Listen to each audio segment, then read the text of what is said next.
করতে চাই না। আপনাদের এই দাবির সাথে আমরা একমত। আপনারা যখন আমাদের এই রাস্তা সম্বন্ধে বিশেষ ব্যাখ্যা দিয়ে গেছেন, আমি সেটা বলতে চাই না।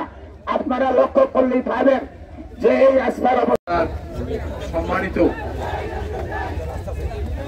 সম্মানিত উপস্থিতি, আমরা এখানে দাঁড়িয়ে ইঞ্জিনিয়ার মহোদয়, বিশেষ করে হবিগঞ্জের ডিসি মহোদয় এবং যারাই এই বুড়া যারা আছে মনে প্রসব দেখনা উঠলে আমরা হসপিটালে যাইবা কোনো সময় সুযোগ নাই।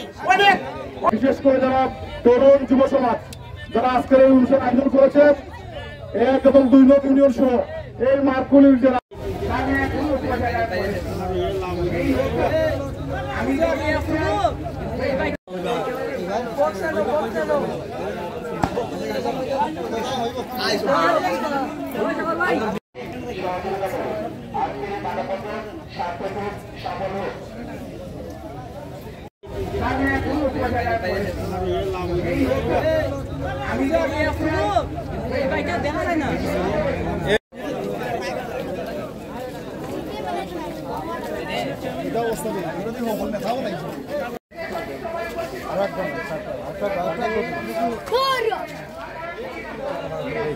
একটু স্লো একটু ভাই, বেশি স্পিড আড়িয়ে প্রত্যেকেই পাশে চলে যান। সবাইকে সারিবদ্ধভাবে দাঁড়াতে সহযোগিতা করুন। আজকের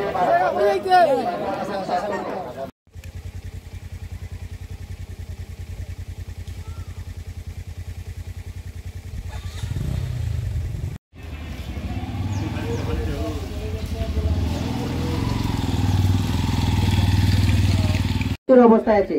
এই বাংলায় প্রতিদিন এই রাস্তা বাংলায় প্রতিদিন হাজারো মানুষ চলাচল করে, ভোগান্তির শিকার হচ্ছে।